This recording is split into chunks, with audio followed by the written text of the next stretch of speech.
Mis hermanos, sean bienvenidos a un estudio más de la Biblia, sean bienvenidos al canal Apología Adventista, donde se hacen estudios profundos y sólidos de la Biblia. En esta ocasión queremos tener un estudio sólido sobre profecía bíblica, esperando que sea de una enorme bendición, que podamos crecer en conocimiento y que podamos conocer perfectamente las profecías de Daniel y Apocalipsis. Así que, hermanos, antes de iniciar, queremos pedir la dirección de nuestro Dios para que Él sea el autor de este estudio y que seamos dirigidos a toda verdad. Vengamos de rodilla. Señor bendito que estás en el cielo, santificado sea tu nombre. Te agradecemos porque nos permites una vez más poder conocer tu palabra, poder aprender de ella. Bendice este estudio de tu palabra, que podamos discernir e interpretar correctamente tu palabra, para que tu pueblo que va a escuchar este mensaje sean llenos de conocimiento, no solamente intelectual, sino también espiritual. Guíanos a toda verdad, que tu Santo Espíritu sea el guía de este estudio y que tu siervo pueda darse a explicar y que este tema pueda glorificar tu nombre. Te lo suplicamos en el nombre de Jesús. Amén. Ok, hermanos, quiero que tomen papel y lápiz porque vamos a tener una clase sólida de profecía bíblica. Recordemos, hermanos, que el objetivo de este canal es tener estudios sólidos y profundos de la Biblia, porque el espíritu de profecía en el libro Testimonios para los Ministros, página 112, dice que no tenemos que ser lectores superficiales, porque un lector superficial es como la arena movediza. Así que hemos orado para que Dios sea el autor de este estudio y que podamos profundizar en él. Ahora, ¿de qué se va a tratar este estudio? Vamos a dar un estudio sólido sobre el anticristo y el tercer templo de Jerusalén. En ese tema se va a enfocar el estudio de esta hora. Para hablar de esta doctrina que circula en el mundo protestante, quiero que primero veamos de que la Biblia habla de templos. Vamos a ver de que estos templos son una copia del santuario celestial. O sea, si hablamos de templos, es importante que nosotros conozcamos los diferentes templos que han existido durante toda la historia. Ahora, analicemos que el primer santuario no fue un edificio, sino que fue una carpa. El santuario que edificó Moisés en el desierto, por orden de Dios, era una carpa, pero esa carpa fue edificada de acuerdo al modelo que Dios le mostró a Moisés en el monte de Sinaí. Esto lo dice Éxodo 25, versículos 8 al 9. Noten cómo dice aquí Dios a Moisés: y hará un santuario para mí, y habitaré en medio de ellos, conforme a todo lo que yo te muestre, esto es en el monte Sinaí, el diseño del tabernáculo y el diseño de todos sus utensilios, así lo haréis. Esta era una carpa movible que se armaba y se desarmaba de acuerdo a las indicaciones de Dios. Pero esta carpa era una copia de una maqueta, o sea, la maqueta era una representación compacta del santuario celestial que está en todo el universo. Esa era una carpa, un santuario. Pero más tarde, Salomón edificó el primer templo. Estamos hablando de una estructura, un edificio. Salomón edificó ese templo que en los tiempos de Salomón era conocido como una de las maravillas del mundo. Fue destruido por los babilonios en el siglo VI antes de Cristo. La historia dice que antes de que viniese la destrucción del templo de Jerusalén por Nabucodonosor en el siglo VI antes de Cristo, dice que Jeremías y otros hombres piadosos escondieron en una cueva el arca del pacto. Y hasta el día de hoy, eso lo confirma la Biblia, la historia y el espíritu de profecía, de que hasta el día de hoy esa arca del pacto está escondida en una cueva y no se sabe en qué lugar está. Por allí hay una serie de videos de un famoso arqueólogo adventista. Algunos creen de que era un aficionado de la arqueología. Hablo de Ron White, un famoso arqueólogo que él dijo que había descubierto el arca del pacto. Ron White sostenía de que ángeles velaron la cueva y evitaron de que se tomaran fotografías porque esa arca tenía que estar oculta hasta el tiempo del fin, donde sería descubierta o encontrada por hombres. Ahora, la Iglesia Adventista oficialmente no acepta la credibilidad de Ron White, aunque Ron White haya sido muy sincero en sostener de que había encontrado el arca del pacto, pero no podemos nosotros creer en pruebas infundadas simplemente porque él lo dijo. Los adventistas del séptimo día, aunque respetamos el trabajo de Ron White, pero no lo aceptamos como credibilidad. Ahora, hago este paréntesis porque hay muchos que son fanáticos de Ron White y creen a ciencia cierta, creen a ciegas, que en verdad Ron White encontró el arca del pacto. Pero según la Biblia y el espíritu de profecía, iba a estar oculta hasta el tiempo del fin. Y hasta el día de hoy nadie sabe dónde está oculta. Y al final Dios la va a dar a conocer. O sea que Dios va a permitir que hombres la encuentren, pero eso va a ser cuando esté en apogeo el conflicto final, cuando el pueblo de Dios sea perseguido. Cuando se decrete la ley dominical, en ese ambiente hostil, Dios va a permitir que salga a la luz el arca del pacto que escondió Jeremías antes de la destrucción del templo de Jerusalén. Ese es el primer templo, el templo de Salomón. El segundo templo, vamos a ver de que fue el que reconstruyó Judá después del cautiverio que estuvo en Babilonia, porque según la historia, Judá estuvo en Babilonia 70 años. Las ruinas, o sea, el templo de Jerusalén estaba en ruina y Dios había prometido que después de los 70 años iba a salir Judá para reconstruir el templo de Jerusalén. Los profetas menores como Ageo se levantaron en esa época para animar, motivar a Jerusalén, a Judá, para que iniciaran la reconstrucción del templo de Jerusalén. Ese templo que menciona el libro de Ageo, que fue reconstruido después del exilio de Babilonia, es el templo que permanecía en los días de Cristo. O sea, Cristo caminó en ese templo que fue profetizado por el profeta Ageo y que Judá lo reconstruyó después de salir del exilio de Babilonia. La historia dice que Herodes lo remodeló y se tardó casi 50 años. Llegó a 49 años, donde dice que ayudó a la remodelación. O sea que en los tiempos de Cristo los judíos se sentían orgullosos ver ese templo tan hermoso.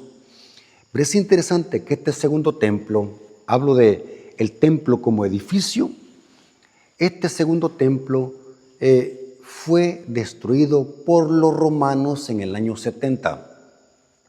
La historia dice que el general Tito Vespasiano sitió a Jerusalén y la destruyó en el año 70. El sitio fue en el año 66 después de Cristo y la destrucción fue en el año 70. Hasta el día de hoy en Jerusalén hay solamente muros del templo. La profecía decía que esa destrucción del templo de Jerusalén por parte de las tropas romanas iba a ser la abominación asoladora.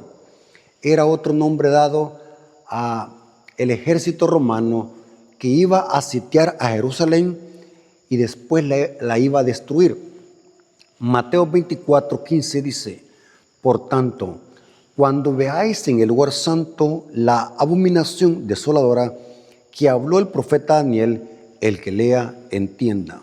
Noten, hasta el día de hoy en Jerusalén no existe ningún templo, solamente hay muros, lo que se le conoce como el muro del lamento, donde los judíos van a orar y hacer plegarias para que Dios en un futuro reconstruya el templo de Jerusalén y exista un tercer templo. O sea, la creencia de los judíos de que va a existir un tercer templo proviene de que los judíos creen de que la promesa dada a Judá a través del profeta Ezequiel en los capítulos 40 al 46, los judíos creen de que el tercer templo se va a reconstruir porque hay una promesa en los capítulos 40 al 46 del libro de Ezequiel. Ahí se habla que Dios iba a edificar el templo de Jerusalén, iba a reunir otra vez a su pueblo. Y los judíos por largos siglos han estado orando para que se cumpla esta promesa de la reconstrucción de un tercer templo y la llegada de un Mesías. O sea que los judíos ortodoxos no creen en el Mesías del Nuevo Testamento. Para los judíos, Cristo, el Mesías que nosotros conocemos como el Hijo de Dios, ellos lo consideran como un profeta. El Mesías que nosotros le llamamos Jesucristo, ellos aún lo están esperando. Noten qué interesante, o sea que los judíos admiten que Jesús existió, pero lo aceptan como un profeta más. O sea, no lo creen, no creen de que Jesús, el Mesías que conocemos nosotros según los evangelios, sea el Hijo de Dios, el prometido, el Salvador del mundo. Los judíos aún lo siguen esperando. O sea que los judíos, toda la nación judía, está esperando al Mesías. Ahora, es interesante que estuve analizando que esta creencia de un tercer templo, muchas iglesias protestantes la creen.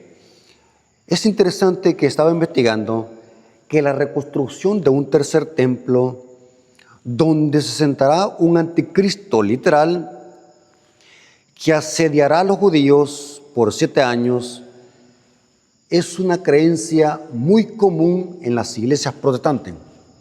Más que todo las iglesias protestantes que tienen una escuela de interpretación futurista, profecías en el futuro. Si usted le pregunta a la mayoría de iglesias protestantes o teólogos protestantes qué opinan del anticristo, ellos creen de que el anticristo es una persona literal que se va a sentar en el tercer templo, en el trono de David, pero esto va a suceder cuando se reconstruya otra vez el tercer templo por los judíos.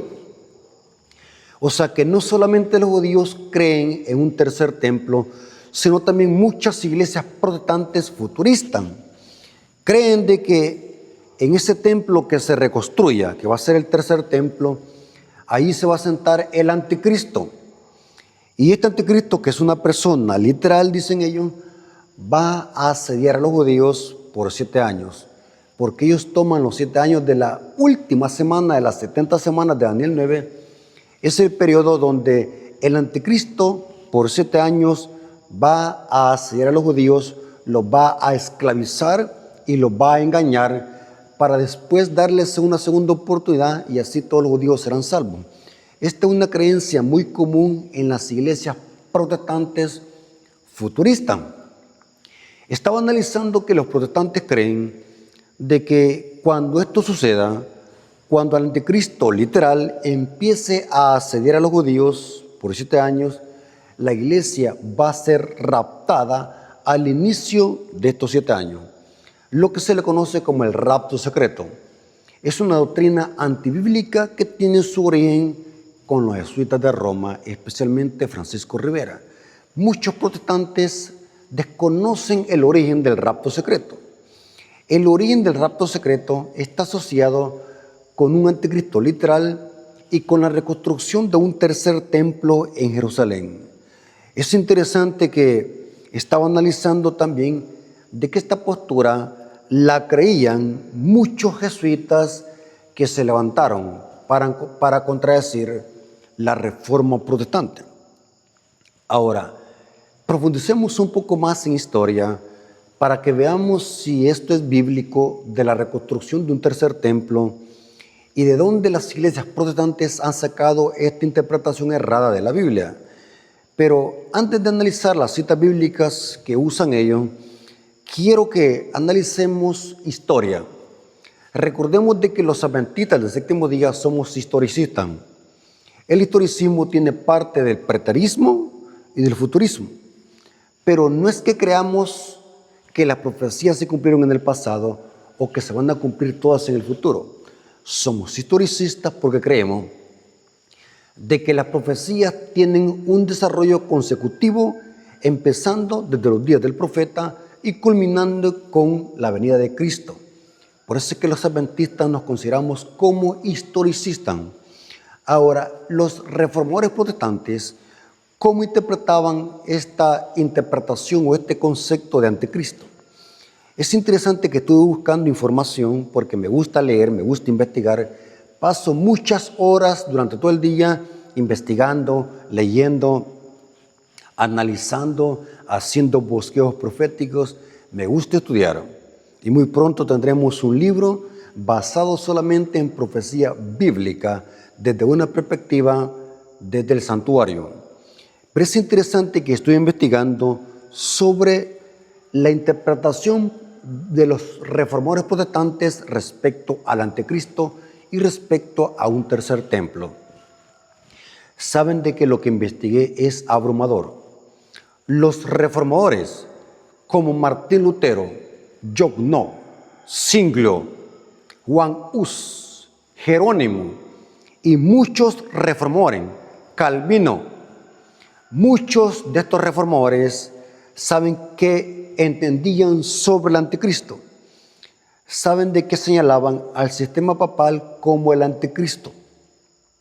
Noten, esta información que investigué es una información que vale oro, que la desconocen los teólogos protestantes.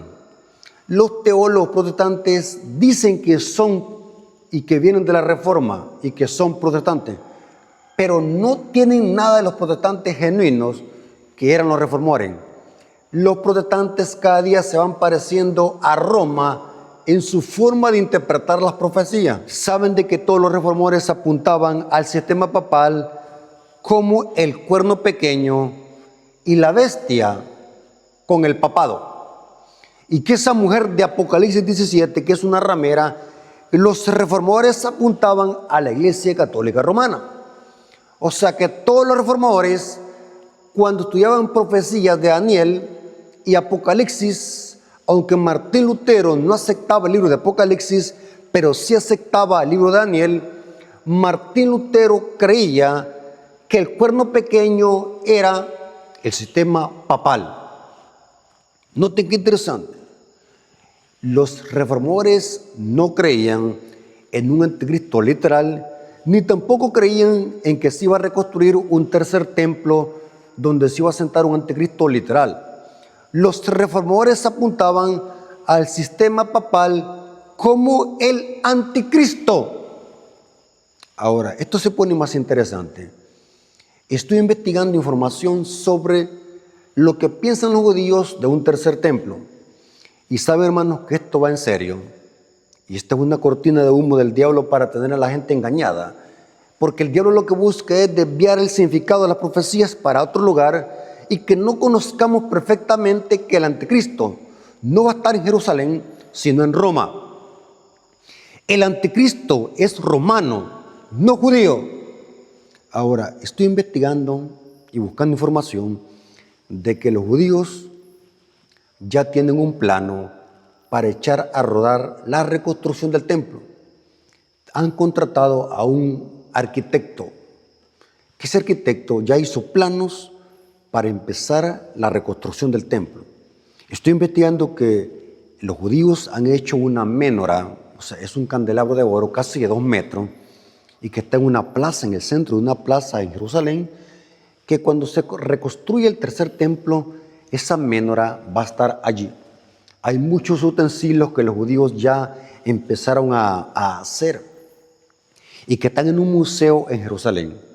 Porque ellos dicen de que cuando el templo se reconstruya, cuando el tercer templo se reconstruya, esos utensilios van a ser incluidos allí. Y ya hay una menora, hay muchos utensilios. Pero es interesante, hermanos, que estaba investigando que la mayoría de reformadores protestantes señalaban al sistema papal como el anticristo, como el cuerno pequeño. Ningún reformador creía en un anticristo literal que se iba a sentar en un tercer templo. Esa interpretación fue creada más tarde por los jesuitas de Roma. Y esta información es muy interesante y quiero que la valoren porque esta información vale oro. Estoy investigando de dónde surgió primordialmente esta interpretación de un anticristo literal que se va a sentar en un templo literal que va a ser el tercer templo. Estoy investigando, hermanos, y lo que descubrí es aterrador. Quienes inventaron esta interpretación fueron los jesuitas de Roma. Más tarde, después de la Reforma Protestante, recordemos de que los reformadores estaban señalando al sistema papal como el cuerno pequeño, como el anticristo de la profecía. Inclusive Martín Lutero sostenía de que donde el Papa se sentaba era el trono del anticristo, la silla de Satanás. Noten, la Iglesia Católica empezó a sangrar. La Reforma Protestante fue uno de los 3 golpes que se le suministró al papado. Es interesante que más tarde el diablo levantó a la orden de los jesuitas. En el año de 1540 fue fundada la orden de los jesuitas por el famoso general, que era un general militar, llamado San Ignacio de Loyola. El que fundó la escuela jesuita o la red de espionaje más poderosa del Vaticano de los jesuitas fue San Ignacio de Loyola en el año de 1540. Es interesante que más tarde, noten que esto se pone más interesante, más tarde o en esa época se levantaron 2 teólogos jesuitas. Uno era Luis de Alcázar y el otro era Francisco Rivera. Luis de Alcázar sostenía o creía de que las profecías de Daniel y Apocalipsis no tienen nada que ver con el papado ni con la Iglesia Católica. Luis de Alcázar hizo un documento de más de 500 páginas donde reinterpretaba las profecías de Daniel referente al cuerno pequeño y la bestia. Luis de Alcázar sostenía que eso del cuerno pequeño se cumplió en el pasado con un rey griego llamado Antíoco Epífanes. Cuando usted escuche, hermano, a un protestante que diga el cuerno pequeño es Antíoco Epífanes, recuerde, quien creó esa interpretación fue Luis de Alcázar, un jesuita que contradijo la interpretación de los reformadores referente al anticristo. Más tarde surge otro teólogo llamado Francisco Rivera. Francisco Rivera existió entre el año 1537 al año de 1591. En cambio, Luis de Alcázar existió en el año 1554 al año de 1613. Francisco Rivera fue el otro jesuita que se levantó con otra interpretación diferente a Luis de Alcázar. Francisco Rivera hizo otro documento de más de 500 páginas donde reinterpretaba otra vez las profecías de Daniel y Apocalipsis. Y Francisco Rivera dio un vuelco diferente a la interpretación de Luis de Alcázar. Recordemos de que Luis de Alcázar sostenía de que eso era en el pasado, con Antíoco Epífanes, y que eso de la bestia era Nerón. O sea que Luis de Alcázar trazaba las profecías al pasado, por eso es que se llama preterismo pasado. En cambio, Francisco Rivera empezó a decir, no, eso del cuerno pequeño, eso del anticristo y de la bestia, no tiene nada que ver con la Iglesia Católica ni con el Papa. Eso va a ser en el futuro. Cuando se reconstruya un tercer templo en Jerusalén y se siente un anticristo literal, y cuando esto suceda, o antes de que esto suceda, la iglesia va a ser raptada en el rapto secreto. Noten, Francisco Rivera se le conoce como el fundador del futurismo. Ya después, ya en Estados Unidos, como por ejemplo Scofield, Manuel Lacunza y otros teólogos jesuitas y otros teólogos protestantes vinieron a retomar esa interpretación de Francisco Rivera y empezaron a promover el rapto secreto en los Estados Unidos de Norteamérica. Hay muchos protestantes que iniciaron con esta interpretación en los Estados Unidos. Hay una famosa Biblia que se llama la Biblia de Scofield, donde es una Biblia dispensacionalista, donde presenta esta doctrina del rapto secreto y que la iglesia va a ser raptada mientras los judíos son asediados durante 7 años por el anticristo literal. Me llenó de impacto ver cómo esta Biblia de Scofield es una Biblia que contiene pura teología jesuita, aunque el autor es un teólogo protestante, Scofield, pero es pura teología católica. Me refiero a los comentarios de la Biblia. El texto es Reina Valera 60. Me refiero a que es teología católica y jesuita. El comentario de la Biblia de Scofield, es pura teología dispensacionalista de Francisco Rivera. Ahora, Satanás levantó a los jesuitas para contradecir a los reformadores. O sea, la contrarreforma se levantó para desviar el significado de las profecías referente al cuerno pequeño y la bestia. O sea, el diablo sabía que si levantaba la orden de los jesuitas era con el único propósito de desviar el significado correcto de la profecía. Los reformadores conocían perfectamente, porque estaban cerca de la gran masacre de la Inquisición romana. Por lo tanto, los reformadores sabían que solamente el sistema papal cuadraba con las profecías del cuerno pequeño y el hombre de pecado y el hijo de perdición. Ahora, esta postura del futurismo, que muchas iglesias protestantes la creen, hay un concepto errado que ellos también creen de que Dios tiene 2 esposas. Una es Israel y la otra es la iglesia gentil. En otras palabras, el dispensacionalismo y el futurismo jesuita sostienen de que Dios es polígamo espiritualmente hablando, porque tiene a su esposa legítima, que es Jerusalén, y la iglesia es como una concubina. ¿Sabe qué significa que es una concubina?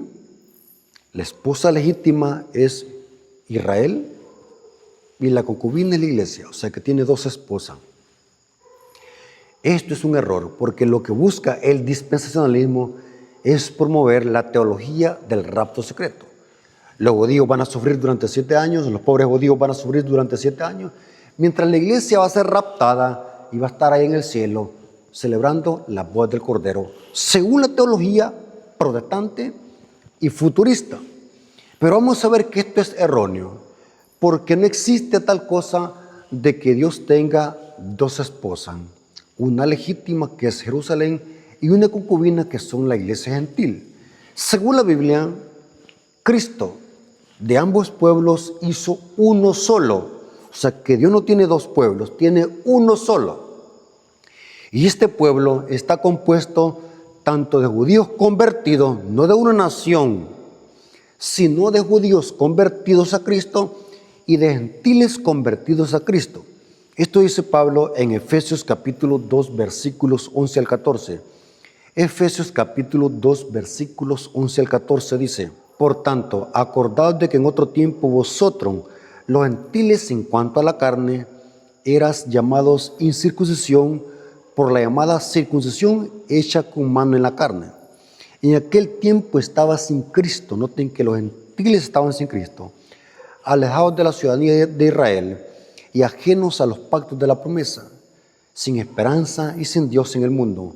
Pero ahora, en Cristo Jesús, vosotros que en otro tiempo estabas lejos, habéis sido hechos cercanos por la sangre de Cristo, porque Él es nuestra paz, que de ambos pueblos hizo uno, derribando la pared intermediaria de separación. Hermanos, no existe tal cosa de que Dios tenga dos esposas, a Jerusalén y a la iglesia. La Biblia dice que Dios tiene solamente un pueblo, compuesto de judíos convertidos a Cristo y de gentiles convertidos a Cristo. Ahora, sigamos estudiando más a profundidad este tema, porque la pregunta es, y miren hermanos, estamos de acuerdo que los judíos pueden reconstruir un tercer templo, lo pueden hacer, pero esto sería una cortina de humo bien orquestada por el diablo para distraer por completo a las iglesias protestantes y ser engañadas. Los adventistas del séptimo día sabemos perfectamente bien de que las profecías no se cumplen con un Israel literal, sino que las profecías hoy deben de entenderse espiritualmente y globalmente. Israel ahora ya no es una nación literal, representa al Israel espiritual que está en todo el mundo. Y así sucesivamente los sistemas deben de interpretarse de una forma espiritual y mundial. Me doy a entender, pudiésemos hablar de muchos ejemplos cómo ese principio debe de aplicarse a sistemas políticos y religiosos.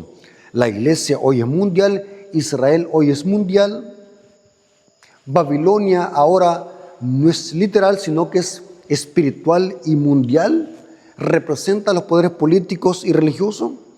El anticristo no es algo literal, sino que deben de interpretarse como un sistema apóstata de falsa religión que ataca la ley de Dios y persigue al pueblo de Dios.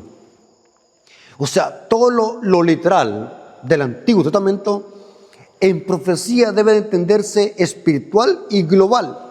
Todo este principio debe de aplicarse a las profecías bíblicas.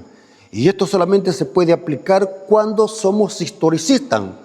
La iglesia adventista es la única iglesia que aplica este principio de ser historicista.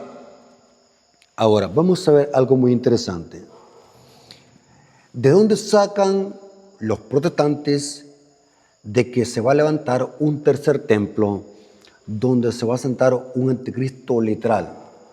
Saben, hermanos, que antes de subirme a este púlpito y predicar este tema, estuve investigando la interpretación de los protestantes y teólogos protestantes respecto al anticristo. Y esto me llamó la atención, hermano. Todas las iglesias protestantes creen en profecías literales. Todo literal. Un templo literal en el futuro, un anticristo literal, una Babilonia literal, reyes del oriente literal, un río Éufrates literal, o sea, todo literal, porque es la escuela de Francisco Rivera, el futurismo. Los adventistas del séptimo día somos los únicos historicistas. Si en verdad quisiéramos llamarlos protestantes, seríamos los legítimos, porque mantenemos el principio historicista que usaban los reformadores para interpretar las profecías de Daniel. Saben de que los adventistas somos los únicos que creemos de que el anticristo está en Roma, no en Jerusalén. Yo tengo muchos amigos que son de otras iglesias y los interrogo. Me gusta acorralarlos para poderles darle el mensaje. Yo le pregunto a un amigo que es pastor de otra iglesia protestante, ¿y usted qué opina del anticristo? Ellos dicen, el anticristo viene y se va a sentar en el tercer templo de Jerusalén cuando los judíos hagan un tercer templo. Y dice, antes de esto, dicen, la iglesia va a ser raptada. Antes de que inicien los 7 años, o sea, la última semana de Daniel 9, dice, la iglesia va a ser raptada en el rapto secreto. Todos los teólogos protestantes creen en esta enseñanza que se originó con los jesuitas de Roma. Me quedé impactado. Ahora, ellos usan muchas citas bíblicas para sostener esto. Y saben que los protestantes también usan Ezequiel 40, capítulos 40 al 46, para sostener de que va a haber un tercer templo. El anticristo y el tercer templo en Jerusalén. Ahora, me llamó la atención la cita que ellos usan. Todo este bosquejo profético, futurista, protestante, surge de una mala interpretación de 2 de Tesalonicenses capítulo 2, versículo 3 al 4. Analicemos de una forma profunda este versículo, hermano, y vamos a ver que al aplicar el método historicista significa otra cosa esto. El problema es que los protestantes son futuristas. Tienen la teología católica jesuita de Francisco Rivera. Entonces ellos, cuando leen este pasaje de Pablo, se les viene a la mente un tercer templo, un anticristo literal, y la iglesia va a ser raptada antes de los 7 años. 2 de Tesalonicenses capítulo 2, versículo 3 al 4. Analicemos este versículo, hermano. Ahora, voy a dedicar esta segunda parte de esta clase para explicar de una forma profunda y sólida este versículo o estas dos citas de Pablo. 2 de Tesalonicenses capítulo 2, versículo 3 al 4. Quiero que lean conmigo. Porque este versículo es el preferido para sostener la doctrina de un tercer templo y de un anticristo literal. Y como les dije, el diablo puede hacer de que los judíos hagan un tercer templo para desviar el significado de las profecías y que la gente crea más en eso. El diablo es astuto, hermano. Pero ningún bosquejo de esa clase puede evadir la profecía bíblica. Los adventistas del séptimo día sabemos perfectamente bien de que el anticristo no es una persona, sino que es un sistema. Y no importa que reconstruyan el tercer templo, las profecías se interpretan desde sí misma, desde adentro de sí misma. Yo no necesito interpretar las profecías de acuerdo a cómo los judíos interpretan el concepto de anticristo, tercer templo o de un Mesías futuro. Para poder interpretar la Biblia, debemos de interpretar las profecías desde adentro de sí misma. O sea, entender el símbolo y dejar que la Biblia se explique sola para yo poder comprender la profecía. Pero mucha gente hace lo contrario. Están viendo lo que está pasando en el mundo para, de acuerdo a lo que está pasando en el mundo, interpretan el versículo bíblico. Y es al contrario. Primero interpreta el versículo bíblico desde adentro de sí mismo, dejando que la Biblia se interprete a sí misma, para después ver cuándo es que se va a cumplir esto. Pero muchas iglesias protestantes hacen lo contrario. Pero analicemos lo que dice 2 de Tesalonicenses capítulo 2, versículo 3 al 4. Noten cómo dice Pablo. De acá es que surge la idea de un tercer templo y de un anticristo literal. Dice Pablo, nadie os engañe en ninguna manera. El apóstol Pablo escribió 2 cartas a los tesalónicos. La primera carta habla de la venida del Mesías. La segunda carta fue para explicar algunos detalles que la iglesia de Tesalónica había malinterpretado de Pablo. Así que por eso es que Pablo escribió una segunda carta. Muchos en Tesalónica estaban pensando de que Cristo iba a venir en los días de Pablo. O sea, interpretaron mal las palabras de Pablo. Así que Pablo tuvo que corregir la mala interpretación que le estaban dando a sus palabras. Y noten cómo dice ahora, nadie se engañe en ninguna manera, porque no vendrá, Cristo no vendrá, sin que antes venga la apostasía.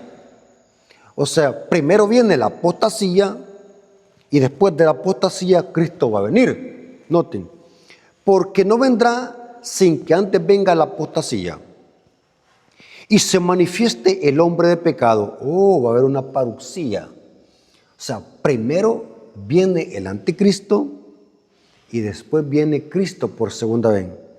Noten qué interesante. O sea que la suplantación va a ser de primero, porque Cristo viene después de la apostasía.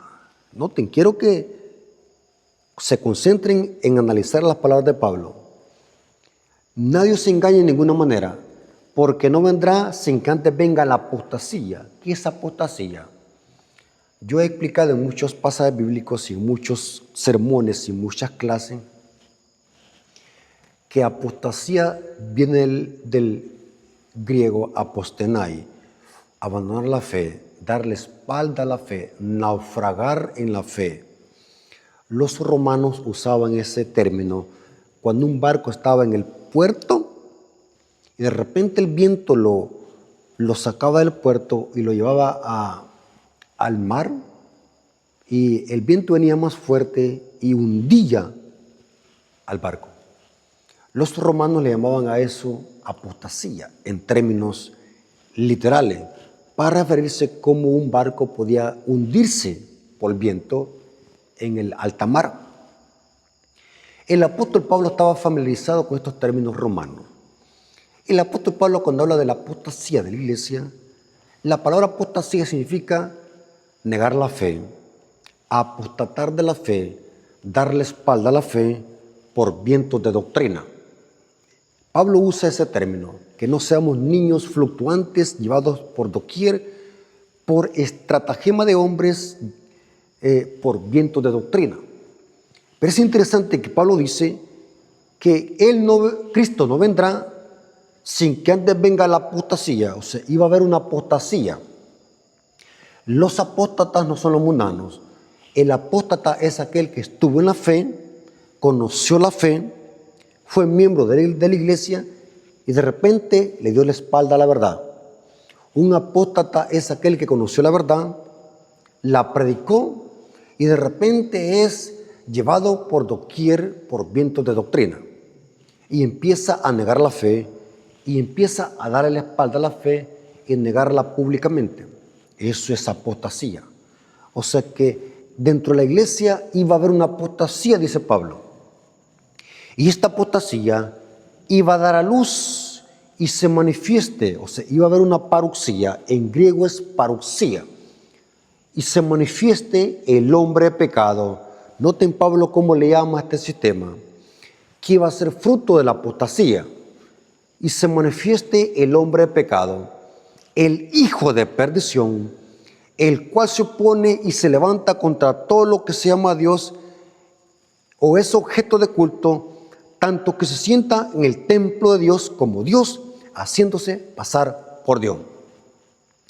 Los protestantes creen de que la expresión se sienta en el templo de Dios como Dios, haciéndose pasar por Dios, significa tercer templo. De esta frase es que sacan que los judíos van a reconstruir un tercer templo donde este anticristo, donde este hijo de perdición, donde este hombre pecado se va a sentar. Estoy investigando qué dicen los comentarios de protestantes y de teólogos protestantes respecto a este versículo. Dicen lo mismo, hablan de que se va a reconstruir un tercer templo en Jerusalén y que allí se va a sentar el anticristo. En el trono de David se va a sentar un anticristo y que este anticristo va a engañar a los judíos durante 7 años. Y después de los 7 años se les va a dar una segunda oportunidad a los judíos, porque todos tienen que ser salvos, e interpretan erróneamente unas palabras de Pablo que están en Romanos capítulo 11. Pero por falta de tiempo no podemos hacer una explicación de ese capítulo 11 de Romanos, porque me interesa que nos enfrasquemos en qué quiso decir Pablo con esta expresión de que este hombre de pecado o que este hijo de perdición se iba a sentar en el templo de Dios como Dios, haciéndose pasar por Dios. O sea que antes de que la venida de Cristo iba a haber una apostasía, y esa apostasía iba a dar a luz, iba a dar fruto a la paruxía del hombre de pecado y el hijo de perdición.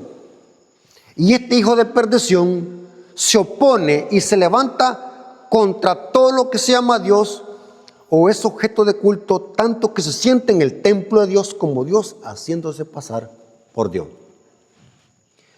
Noten que este anticristo iba a manifestarse con señales y prodigios y milagros. Segunda de Tesalonicenses capítulo 2 versículos 7 al 12. Aquí hay una pista para poder interpretar estas palabras proféticas de Pablo. En los tiempos de Pablo ya empezaba a manifestarse este espíritu. Dice Pablo acá, en los versículos 7 al 12, dice, porque ya está en acción el misterio de la iniquidad. O sea, en los días de Pablo ya estaba en acción este misterio de la iniquidad. Noten los términos que Pablo usa para referirse al anticristo. Hombre de pecado, hijo de perdición y misterio de iniquidad. Ahora, ¿qué es hombre de pecado? Esta palabra pecado es la misma palabra que se usa en 1 Juan 3:4. El pecado es anomía, el pecado es infracción de la ley. O sea que este sistema se deleita en quebrantar la ley, se deleita en hacer anomía, infringir la ley. Y dice que también es el hijo de perdición. Ahora, esta expresión hijo de perdición se le aplicó a Judas Iscariote, el hijo de perdición. O sea que este era un sistema que se iba a levantar de en medio del pueblo. Iba a ser un traidor como Judas, porque a Judas se le llama el hijo de perdición, el cual se opone y se levanta contra todo lo que se llama Dios o es objeto de culto, tanto que se siente en el templo de Dios como Dios haciéndose pasar por Dios. Y ahora dice Pablo, porque ya está en acción el misterio de la iniquidad. En la Biblia hay dos misterios, el misterio de la piedad, que es Dios, y el misterio de la iniquidad, que es el diablo. Esta palabra iniquidad es del griego adikia, es equivalente a anomía y armatía. Son palabras sinónimas en el griego para referirse a maldad, pecado o infracción de la ley. Etimológicamente significa obrero sin ley. O sea que este es un misterio, este es un sistema satánico que se deleita en el pecado, se deleita en quebrantar la ley. Y dice Pablo, solo hay quien al presente lo detiene. O sea que en los días de Pablo ya empezaba a manifestarse este sistema, este misterio de la iniquidad, pero había algo que lo detenía. Ya vamos a ver quién era lo que lo detenía. Algunos teólogos he notado que dicen de que era el Espíritu Santo. Inclusive la Biblia de Andrews es una Biblia adventista con comentario adventista. No es que sea Biblia adventista, sino que el comentario de la Biblia de Andrews sostiene de que el que detenía este sistema en los días de Pablo era el Espíritu Santo. Pero eso es erróneo. Vamos a ver a qué se refiere con las palabras que Pablo dice. Solamente hay algo que al presente lo detiene, hasta que él a su vez se ha quitado de en medio.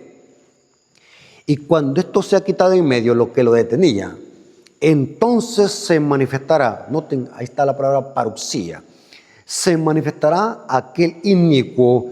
Noten que ahora Pablo usa otro término, inicuo. Esta palabra es sinónima o equivalente a impío.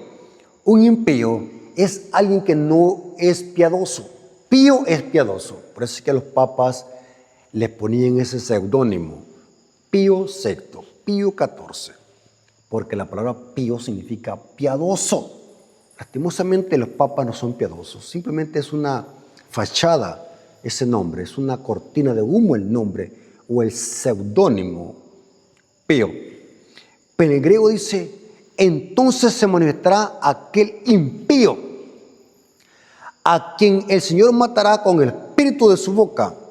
O sea que este sistema iba a estar hasta que Cristo estuviese, hasta que Cristo viniese con poder y gloria, porque será Cristo quien matará con el espíritu de su boca a este inicuo y lo destruirá con el resplandor de su venida. Inicuo o impío, cuyo advenimiento es por obra de Satanás, con gran poder y señales y prodigios mentirosos, y con todo engaño de iniquidad para los que se pierden. O sea que hay que tener cuidado con los milagros. Tengamos cuidado de conseguir milagros. Mucha gente sigue milagros. Según este texto, el diablo puede falsificar los milagros. Aquí dice que con todo engaño de iniquidad para los que se pierden, por cuanto no recibieron el amor de la verdad para ser salvos. Por esto Dios les envía un poder engañoso Noten que en la Biblia aparece como que Dios hiciera esto, pero es el hombre que busca el pecado y el error. Y en la Biblia aparece como que si Dios lo hiciera. Por esto Dios les envió un poder engañoso para que crean en la mentira. Noten, a fin de que sean condenados todos los que no creyeron en la verdad, sino que se complacieron en la injusticia. Noten que hemos leído estos pasajes de Pablo donde explica que antes de la venida de Cristo se iba a manifestar el hombre de pecado, el hijo de perdición, el misterio de la iniquidad, el impío con poder, señales y prodigios mentirosos. Y este impío se iba a sentar en el templo de Dios haciéndose pasar por Dios. Los reformadores, como dije, como Martín Lutero, Zwinglio, Jerónimo, Calvino, señalaban al sistema papal como el hijo de perdición y el hombre de pecado. Más tarde los jesuitas dieron otra interpretación diciendo que estas palabras de Pablo se refieren al anticristo que se va a sentar en el tercer templo, que va a ser reconstruido por los judíos. Desde ese momento muchas iglesias protestantes copiaron esa interpretación, porque aquí dice, se sienta en el templo de Dios. O sea que ellos dicen, basándose en esto, el anticristo será un hombre, un hijo de perdición, un hombre de pecado que se va a sentar en el tercer templo de Jerusalén. Esa es interpretación jesuita. Noten que el padre de esta interpretación no es Scofield, ni tampoco Lacunza, ni otros protestantes que introdujeron esa creencia en Estados Unidos. El padre de esa interpretación es el teólogo jesuita Francisco Rivera. Noten, estoy hablando de la interpretación de las palabras de Pablo. Es creación de Francisco Rivera. O sea que los padres del rapto secreto y del dispensacionalismo son los jesuitas de Roma. Y muchos protestantes no saben de eso. Muchos protestantes hablan del rapto secreto y del dispensacionalismo ya cuando se vino a introducir a los Estados Unidos. Pero no saben nada de que el padre de esta teología futurista es el famoso teólogo Francisco Rivera. Noten, la orden de los jesuitas es la red de espionaje más poderosa del Vaticano. Por eso es que Napoleón Bonaparte los tenía como una organización militar. Los jesuitas son los enemigos de la Revolución Francesa, de Francia. Francia no puede ver a los jesuitas porque la Revolución Francesa mató a un papa llamado el Papa Pío VI. Interesante, hermano. Ahora, ¿cuál es la correcta interpretación historicista de las palabras de Pablo? Bueno, recordemos, hermanos, que los adventistas somos historicistas. ¿Cómo se debe interpretar estas palabras de Pablo de un anticristo, de un hombre de pecado y un hijo de perdición, o del inicuo o misterio de la iniquidad? ¿Cómo se deben de interpretar? Sencillo. ¿Qué hacemos los adventistas para poder interpretar un pasaje bíblico? Le preguntamos al mismo apóstol Pablo. Noten, por eso, hermanos, me encanta la iglesia adventista. Amo la iglesia adventista por su forma de estudiar la Biblia. Es una iglesia disciplinada, con técnica, con orden, conocimiento y sabiduría. La iglesia adventista es una iglesia respetada aún por los jesuitas.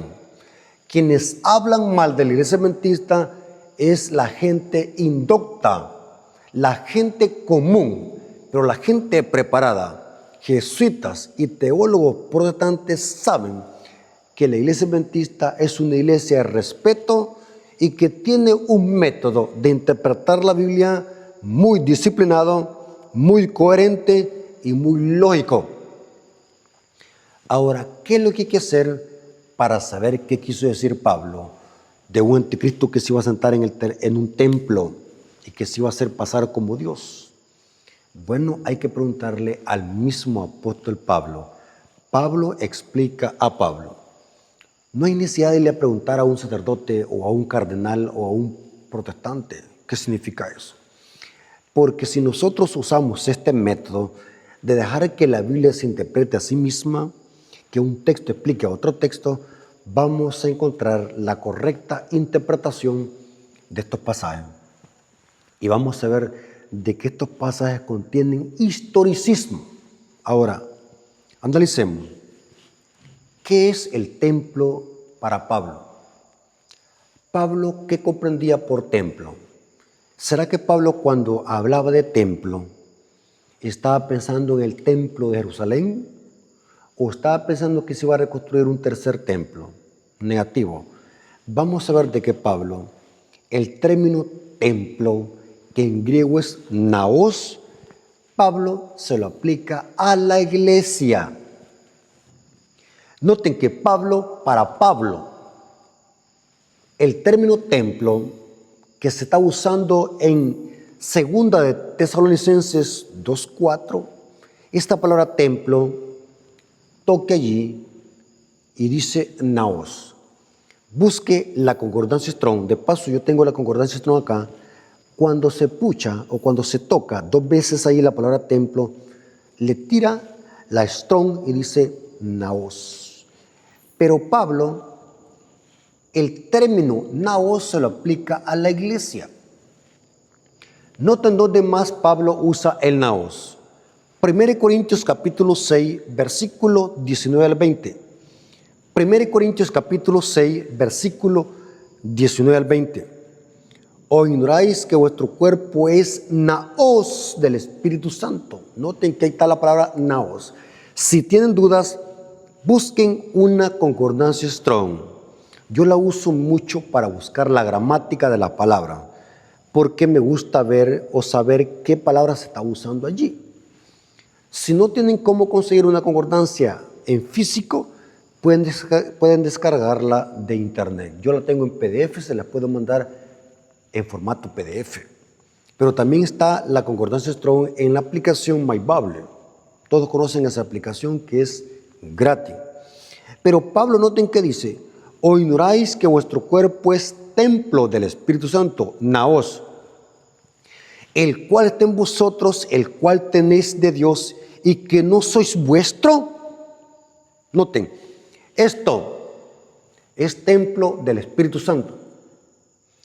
Dice Pablo que nosotros, así como la Shekinah habitaba en un templo literal en Jerusalén, esa luz preciosa que se manifestaba en medio de los querubines sobre el arca del pacto, sobre la tapa que era el propiciatorio, esa tapa se le conocía propiciatorio, y encima o en medio de los querubines se manifestaba la Shekinah, la presencia de Dios, la gloria de Dios. Ahora Pablo está aplicando esos términos a la iglesia. Dice que nosotros somos templo donde mora el Espíritu Santo.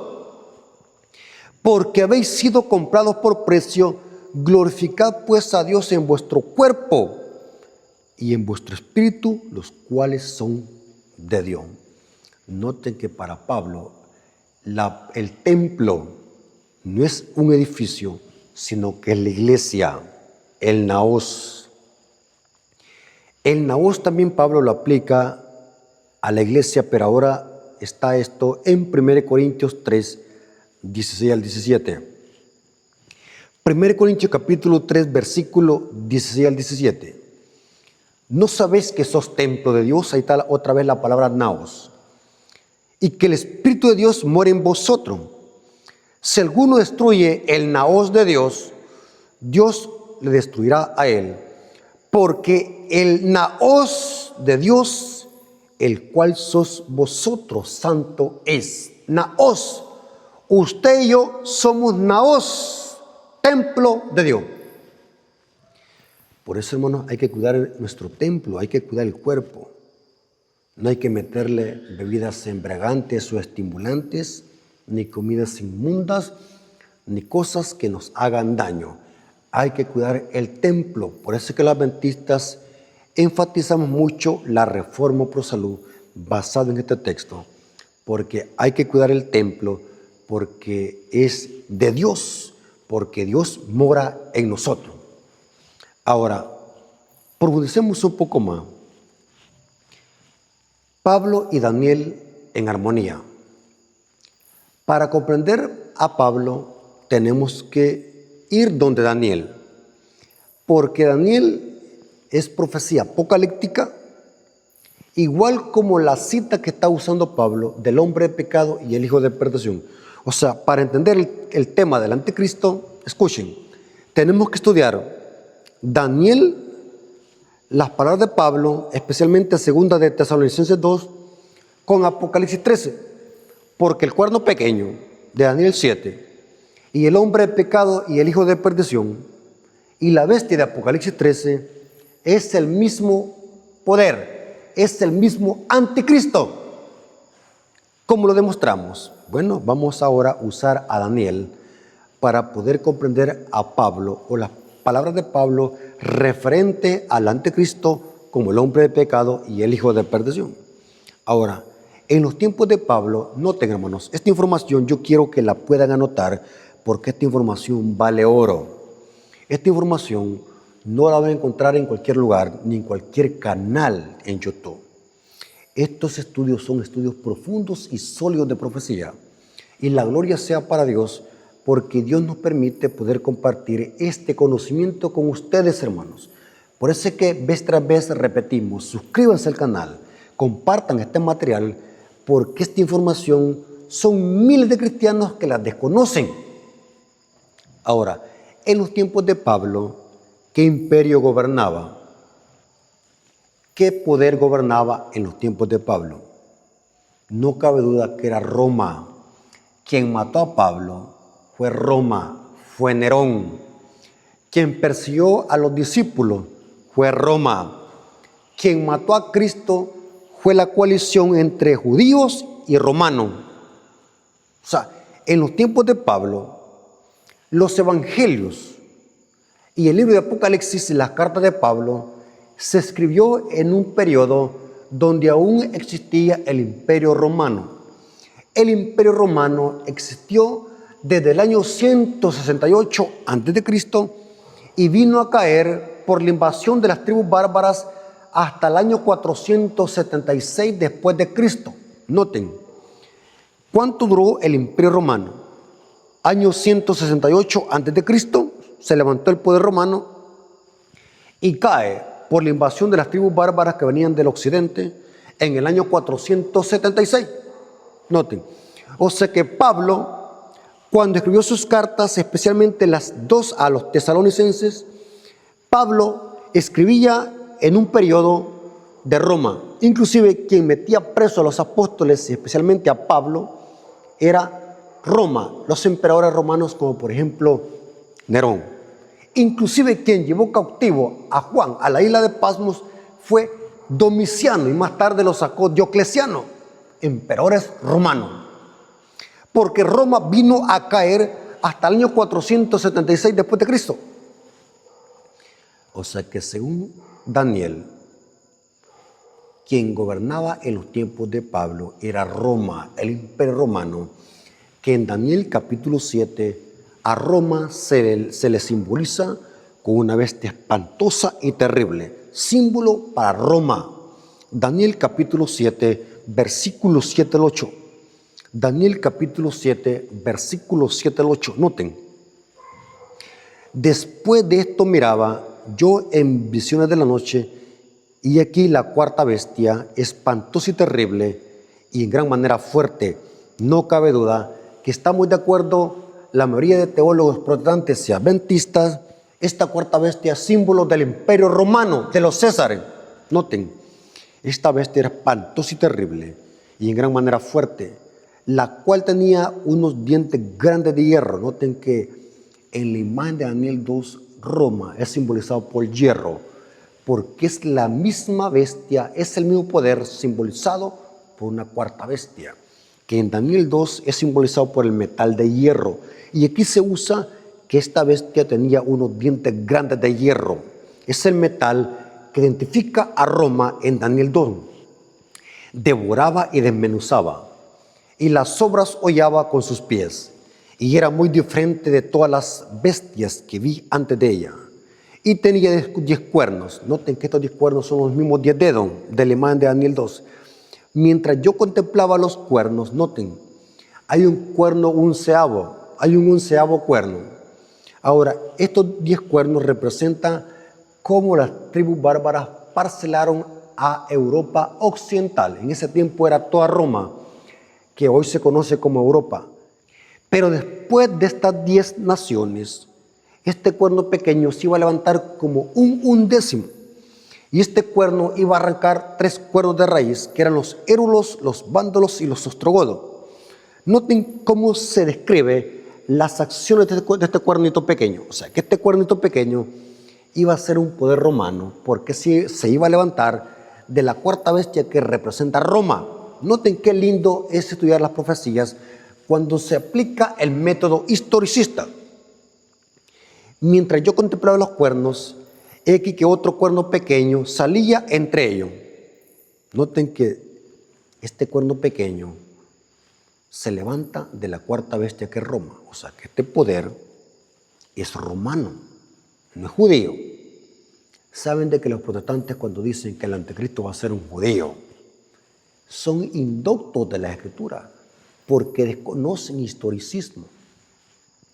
Para entender a Pablo hay que estudiar Daniel, porque el poder que gobernaba en los tiempos de Pablo era Roma. Pero después de la caída de Roma, se iba a levantar un onceavo cuerno, que este cuerno pequeño representa el anticristo. No cabe duda que el hombre de pecado, el hijo de perdición, el misterio de la iniquidad que estaba obrando en los tiempos de Pablo era el papado. Y quien lo detenía era Roma, no el Espíritu Santo como lo dice la Biblia de Andrews en el comentario. Quien detenía este sistema para que se levantara era Roma. Caída Roma, caída del Imperio Romano, se iba a levantar, iba a venir la parucía de este sistema apóstata que Daniel le llamó el cuerno pequeño y que Pablo le llama el hombre de pecado y el hijo de perdición. Muy interesante. Noten cómo dice Segunda de Tesalonicenses capítulo 2 versículos 7 al 8. Segunda de Tesalonicenses capítulo 2 versículos 7 al 8. Porque ya está en acción el misterio de la iniquidad. O sea que en los tiempos de Pablo ya se empezaba a levantar este sistema, porque cayendo Roma iba a surgir este poder romano, porque este es un poder romano. O sea, el cuerno pequeño es la otra Roma, pero ahora cristianizada, porque ya está en acción el misterio de la iniquidad. Solo hay quien al presente lo detiene, hasta que él a su vez se ha quitado en medio. O sea, cayendo Roma, se va a levantar este otro poder romano. Entonces se manifestará aquel inicuo, a quien el Señor matará con el espíritu de su boca y destruirá con el resplandor de su venida. O sea, que este cuerno pequeño iba a existir hasta que Cristo viniese, pero iba a tener varias fases. La bestia que era, no es y será. El cuerno pequeño es lo mismo que la bestia de Apocalipsis 13 y es lo mismo que el hombre de pecado y el hijo de perdición. Son diferentes nombres para el mismo sistema que los adventistas del séptimo día hemos interpretado por las características que cuadran con el sistema papal, un poder político y religioso. Ahora, pero profundicemos un poco más. Dice Pablo que este sistema iba a surgir como fruto de la apostasía de la iglesia. Iba a haber una apostasía. ¿Cómo así? Hablemos un poco de la apostasía. Ahora, noten, Pablo dice que este poder se sentaría en el templo de Dios. O sea, es un poder que se iba a sentar en la iglesia, que vimos de que el templo es la iglesia. Pero ¿cómo así? ¿Cómo es que este sistema se iba a sentar en el templo? Vamos a ver que sería un sistema traidor como Judas. El término o el símbolo, sentarse en el templo de Dios, significa que es un poder que iba a surgir de en medio de la iglesia. Igual como Judas el traidor se levantó en medio del círculo de los 12. ¿Están conmigo? El simbolismo es perfecto y aplicable. Sería un sistema traidor como Judá, porque el papado es fruto de la gran apostasía de la iglesia primitiva. Saben de que la iglesia primitiva, hermanos, esto se pone más interesante. Si quieren conocer más de la historia de la iglesia, despedacen punto por punto las 7 iglesias del Apocalipsis. Las 7 iglesias del Apocalipsis representan el estado espiritual agonizante de la iglesia desde los tiempos de Cristo. Cuando hablamos desde los tiempos de Cristo, estamos hablando desde la iglesia apostólica hasta la venida de Cristo. Vemos de que este sistema, que Pablo le llama el hombre de pecado, hijo de perdición, que Daniel le llama el cuerno pequeño y Apocalipsis 13 Juan le llama la bestia, iba a surgir como fruto de la apostasía de la iglesia primitiva. Y al surgir de la iglesia primitiva o de esa apostasía de la iglesia primitiva, eso significa sentarse en el templo. Noten. Ahora, es interesante que se habla de la iglesia de Tiatira. La iglesia de Tiatira, en la historia de la profecía bíblica, se ubica en el tiempo de la iglesia papal, cuando la iglesia se empezó a mezclar con el paganismo, dio a luz a la Jezabel. Inclusive, Jezabel en Apocalipsis es otro nombre dado al mismo sistema apóstata del papado, porque Jezabel es una iglesia corrupta, una iglesia apóstata que surgió de la mezcla entre cristianismo y paganismo cerca del año 3 y 4 con la falsa conversión de Constantino el Grande. Ahí empieza el periodo de la iglesia de Tiatira, que en Apocalipsis 2:20 se le llama la Jezabel de la Edad Media. Apocalipsis 2, versículo 20 dice, hablando de la Jezabel, pero tengo unas pocas cosas contra ti, que toleras que esa mujer Jezabel, que se dice profetiza, enseña y seduzca a mis siervos a fornicar y a comer cosas sacrificadas a los ídolos. Noten el periodo de Jezabel, el periodo de la iglesia Tiatira, es el periodo que se ubica cuando la iglesia empezó a mezclarse con el paganismo y eso dio a luz al papado, que Juan le llama la Jezabel de la Media. O sea que para que surgiera el papado, la iglesia tuvo que caer en apostasía. Conocen ustedes historia, van a ver de que la iglesia primitiva empezó a mezclarse con el paganismo. Después de la muerte de los apóstoles, empezó a la iglesia, la fe cristiana, empezó a tomar una nueva forma y se empezó a introducir prácticas idolátricas y paganismo en la iglesia. Y el diablo usó a Constantino el Grande para permitir que los paganos trajeran sus prácticas y sus ídolos al seno de la iglesia y así se cesara la persecución de los judíos. Astuto el diablo. Pero es interesante que Pablo le llama a este sistema que es como un hijo de perdición.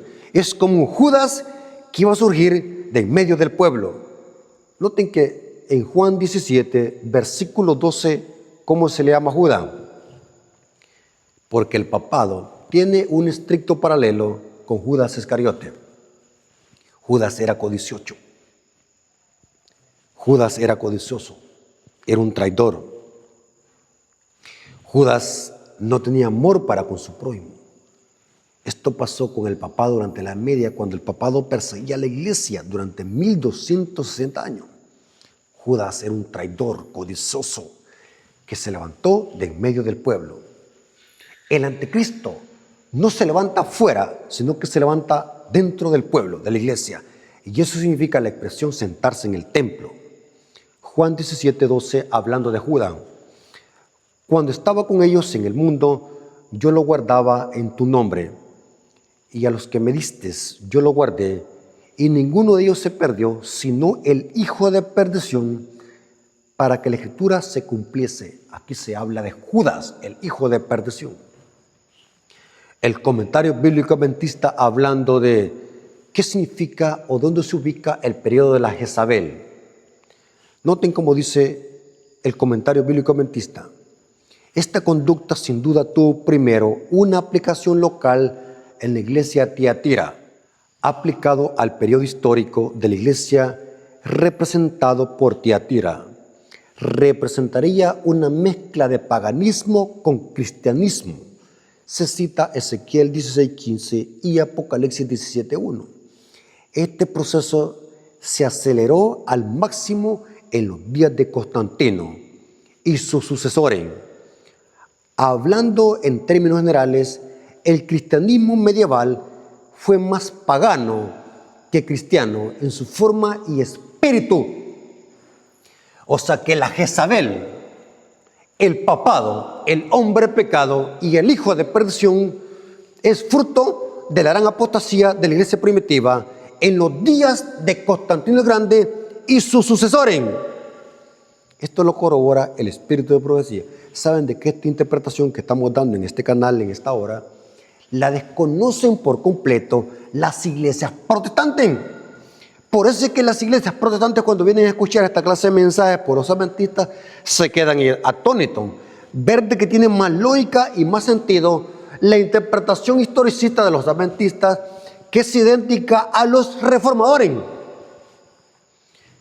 O sea que el papado, hijo de perdición, esa expresión sentarse en el templo, debe de entenderse simbólicamente, no literal. Se refiere a cómo este sistema iba a surgir de la iglesia, de la gran apostasía de la iglesia, porque el templo allí es la iglesia. La iglesia primitiva iba a apostatar cerca del siglo III y siglo IV. El diablo usó a Constantino el Grande para meter el día del sol, la idolatría y todo ese tipo de prácticas paganas que hoy existen en la Iglesia Católica Romana. Voy a leer dos citas del Espíritu de Profecía para que notemos qué significa la expresión sentarse en el templo de Dios y cómo fue que surgió el hombre de pecado y el hijo de perdición. Vamos a ver de que el hijo de perdición es fruto de la gran apostasía de la iglesia primitiva. Por eso es que en Apocalipsis 17 al sistema papal se le llama ramera, porque es una iglesia que por un tiempo fue fiel, la iglesia primitiva, y se mezcló, se prostituyó con el paganismo y con la historia se vinieron introduciendo prácticas idolátricas al sistema, a la iglesia, y eso dio a luz a lo que hoy conocemos como la Iglesia Católica Romana. O sea, los católicos cuando dicen nuestra iglesia es la más antigua, tienen razón, porque la Iglesia Católica es el proceso de apostasía durante todos los siglos de la iglesia. Es una iglesia corrupta, una iglesia ramera que se mezcla con el paganismo y con la política. Conflicto de los siglos, página 47, párrafo 1, dice: el apóstol Pablo en su segunda carta a los tesalonicenses predijo la gran apostasía que había de resultar en el establecimiento del poder papal. ¡Wow, hermano! O sea que el hombre de pecado y el hijo de perdición es el papado. El anticristo de las profecías es el papado. Declaró respecto al día de Cristo: este día no puede venir sin que antes venga primero la apostasía y sea revelado el hombre de pecado, el hijo de perdición, el cual se opone a Dios y se ensalza sobre todo lo que se llama Dios o que es objeto de culto, de modo que se sienta en el templo de Dios, dice, haciéndose pasar como Dios. Y cita segunda de Tesalonicenses capítulo 2 versículo 3 al 4. Y además, el apóstol Pablo advierte a sus hermanos que el misterio de la iniquidad está ya obrando, verso 7. Ya en aquella época el apóstol veía que se introducirían en la iglesia errores que prepararían el camino para el desarrollo del papado. O sea que el sistema papal es un fruto de la gran apostasía de la iglesia durante siglos y siglos. El anticristo de las profecías es el papado. No es que allá se va a sentar un anticristo literal en el tercer templo. Esa es teología jesuita. Si usted está en una iglesia protestante donde le han enseñado esa forma de interpretar las profecías referentes al anticristo, húyale como la lepra, porque el anticristo no va a estar en Jerusalén, sino que está en Roma. un sistema amalgamado de iglesia y Estado, un sistema que ha tenido varios periodos proféticos en la historia. Para terminar, noten cómo dice Conflicto de los Siglos, página 381, párrafo 6, hablando qué es la apostasía y cómo surgió el hombre de pecado y el hijo de perdición. Repito, Conflicto de los Siglos, página 381, párrafo 6 dice, inicia con una pregunta. ¿Cuál fue el origen de la gran apostasía? Hay una pregunta. Aquí hay otra pregunta también. ¿Cómo empezó a apartarse la iglesia de la sencillez del evangelio? Conformándose a las prácticas del paganismo para facilitar a los paganos la aceptación del cristianismo, el apóstol Pablo dijo acerca de su propio tiempo, ya está obrando el misterio de la iniquidad. Segunda de Tesalonicenses 2:7. Mientras aún vivían los apóstoles, la iglesia permaneció relativamente pura. Esta es la iglesia de Éfeso, la iglesia pura y deseable. Pero hacia fin del siglo II, noten que ahora empezó a degradarse la fe, empezó la apostasía. Pero hacia fines del siglo II, la mayoría de iglesias asumieron una forma nueva. La sencillez primitiva desapareció. Y dice, e insensiblemente, a medida que los antiguos discípulos bajaban a la tumba, noten que el diablo esperó que los discípulos primitivos, los apóstoles primitivos, se murieran para empezar a introducir la apostasía a la iglesia. Mientras los antiguos discípulos bajaban a la tumba, sus hijos, o sea, otros nuevos líderes, se unieron a los nuevos convertidos. Se adelantaron y dieron nueva forma a la causa. Y dice, para aumentar el número de los convertidos, se rebajó el alto nivel de la fe cristiana. El resultado fue una ola de paganismo que anegó la iglesia, trayendo consigo sus costumbres, sus prácticas y sus ídolos. Una vez que la religión cristiana hubo ganado el favor y el apoyo de los legisladores seculares, fue aceptada nominalmente por multitudes. Pero mientras estas eran cristianas en apariencia, muchos permanecieron en el fondo paganos, que seguían adorando sus ídolos en secreto. Y esto dio a luz a lo que hoy conocemos como el papado. Noten, hermano, Satanás quiere tener a las iglesias protestantes engañadas con un supuesto tercer templo y un anticristo literal. Eso es mentira del diablo. Las profecías no se interpretan de esa manera. El anticristo es el sistema papal que surgió como fruto de la gran apostasía de la iglesia primitiva, y eso significa sentarse en el templo de Dios. Un sistema apóstata que iba a perseguir al pueblo de Dios e iba a tratar de cambiar los tiempos y la ley, como dice Daniel 7:25. Hermanos, espero que hayan comprendido el significado correcto de las palabras de Pablo y que no existe ningún tercer templo. Aunque lo reconstruyan, va a ser una cortina de humo para engañar al mundo entero y así el diablo preparar el camino para la manifestación del anticristo cuando este sistema se le sane la herida de muerte y empiece a volver a perseguir como lo hizo durante la Edad Media. Hermanos, Dios les bendiga. Espero que esta clase nos haya servido para que podamos crecer en conocimiento y que podamos interpretar correctamente las profecías de Pablo, de Daniel y Apocalipsis. Vamos a venir de rodillas para darle gracias a nuestro Padre Celestial por esta clase de profecía sólida. Vengamos de rodillas. Bendito Señor que estás en el cielo, santificado sea tu nombre. Te agradecemos por esta clase. Hemos descubierto, según las profecías de Pablo y de Daniel y de Juan, de que el anticristo no es una persona, sino que es un sistema apóstata de falsa religión y que no existe ningún tercer templo por más que lo quieran reconstruir, porque el templo debe interpretarse como tu iglesia y que este sistema surgió de la apostasía de la iglesia primitiva y eso significa sentarse en el templo de Dios. Gracias, Padre, por este conocimiento que has dado a la iglesia adventista y gracias porque permite que tu siervo haya explicado este tema. Te lo agradecemos en el nombre de Jesús. Amén. Mis hermanos, Dios me los bendiga.